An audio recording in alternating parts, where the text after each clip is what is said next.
So it has been a couple of months since we've updated you on how we are doing with our short-term rental. We have technically hit the slow season for the high desert. And the spring was great to us, but we just wanted to update you guys with where we are at so far this summer. If you are new here, we are Kristen and Michael. Over the last, 2 years now, we have purchased our short-term rental, renovated it. We've been working on upgrading it, making it the best listing possible, and we've been sharing that entire journey along the way with you. If you like this kind of content and you want to watch more stuff like this, feel free to subscribe to our channel. I think we talked in April and we gave you the lowdown on how much we've made and whether it's worth it to still be in the Airbnb STR game. And what we've realized is that there is one thing that has been saving us during the technical slow season. We will get to that a little bit later. First, let us catch you up on the numbers because we know that's what everybody's here for.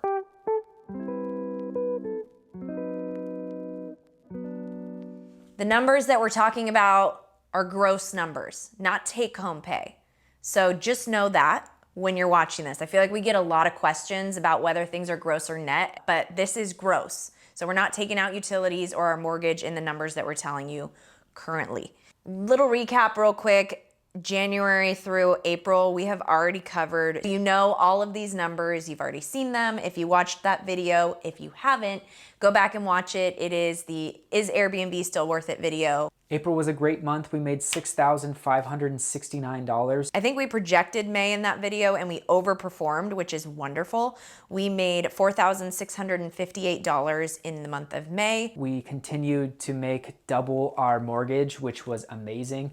More than double our mortgage and payments. I don't think you can get those kind of numbers from a long-term rental. So this goes into the conversation, like if you should do short-term rental or long-term rental. I mean, if you look at these numbers, they are really great. In April, like I said, we made $6,500. In May, we made $4,600. That's a great return on the investment for those months. But, you know, we're in a high market like ours. You have seasonality. It's not always going to be that. And we are almost to the end of June, and so far for this month, $2,643.78. That's more than our mortgage, that's more than our payments. So far in July, we have about $1,600 so far in bookings on the calendar. We are getting last minute bookings because in the height of summer, people decide last minute to take a trip on the weekend, and sometimes we'll get a booking on Wednesday or Thursday for people to show up on Friday.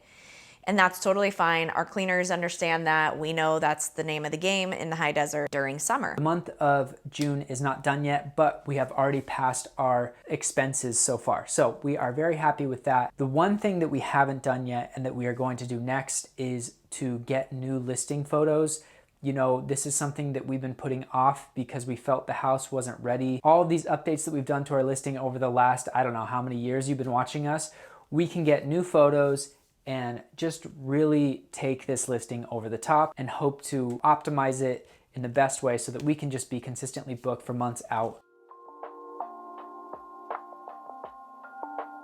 One thing that we feel has really saved us during these months has been pet fees and allowing pets. This was something that we were hesitant to do at first. You know, when we first started our listing, we were worried about having kids because we were worried, you know, there's cactus all around the property, there's, you know, nice things in the house, there's little things they can break. I forget how long ago we implemented it. We were very worried about it. Now I know this isn't right for every listing. For ours, the way we've set it up, it has been a saving grace during the last couple of months. Not saving grace, but it has really just pushed our listing, you know, over the top, so where we're not having to pay out of pocket for anything during the off season. Because number one, we have a pet fee. Number two, people love bringing their pets. We have Finn, obviously, he's our fur baby. He comes with us anywhere pretty much that we go, and we understand that life. I think if you look back at our footage, it was in February that we had our last bad experience with a pet. It's still damp. It smells like pee. I can't believe it. Experienced that in February, and since we've not had any issues. And we started allowing pets in 2022 and have not had any issues like that before that or since then. This has really made us hesitate to get nicer furniture in the house because we have been getting so many bookings with people with pets. And we keep pet stain remover under the sink now because if there is an issue, they can grab it and clean it up themselves. We don't even have to hopefully know about it if it's not that big of a deal. You know, there are upsides and downsides to allowing pets. Since allowing pets, it's opened up the rental market for us. Obviously, the hot tub has helped as well, but about 60% of our guests are bringing pets now. That is over half, so it's still a lot of people that are bringing pets, but also a lot that don't bring their pets. Pet fee, which we paid to our cleaners to take extra time to, change out the duvets, to check for hair, to just give some extra care when cleaning the house to make sure that there is nothing wrong, no pet stains, no anything like that. One downside that we have seen, that it's not that big of a deal, but you will find poop around your property because, okay, we live in a weird area where we live on 5 acres and there's just open land. Your Airbnb might not be like that. If you have an apartment, this might not apply to you, but we have found, poop just around the land, the owner's not cleaning up after themselves, which it's hard to know every time your dog goes to the bathroom. And this is our neighborhood too, like neighbors do this too. There's dog poop. Poop is raining from the ceilings. On walks, when you're on a hike, you'll see dog poop because people just let their dogs roam and they don't clean it up. A lot of poop dog. We haven't had any dogs chew up anything really. No chewing. The only issue we had was with a guest that was probably wearing high heels and in the bedroom. Do you know what I'm saying? There was a heel indent in our wood platform for our bed. Let you marinate on that for a minute. And I think this just goes back to people who are traveling with dogs, at least to an Airbnb, know they're gonna have to pay for their dog, especially if their dog messes anything up. This doesn't apply just to dogs, but you're probably not gonna bring a dog that is going to tear things apart, tear up pillows, and all that kind of stuff. At least that's how I view it, and that's probably not how everybody views it. It is, just one way to look at it. So let us know how you guys feel about having pets at listings. We really think it's helped us maintain bookings over the last, months, because like I said, 60% of our guests have brought pets with them. One other thing that we wanted to update you guys on is that over the last 4 months, 90% of the stays that we've booked have been through Airbnb. So it's just a really powerful platform, nothing against the other platforms. Also booking further out. We've already, I believe, got 2 October bookings, and on Airbnb, on the Airbnb app. And that never happened before. Usually Airbnb is maybe a month out at max, but we are seeing further ahead bookings, which is cool. Have you guys noticed that there's some kind of algorithm happening with the short-term rental sites? We will get multiple bookings within a 24-hour period. And this usually happens every few weeks. It's like the algorithm picks up our listing and kind of pushes it. It's kind of nice because it gives you a little boost. And then it'll be radio silent for a couple days. But that's something that we've been noticing at least over the last 6 months.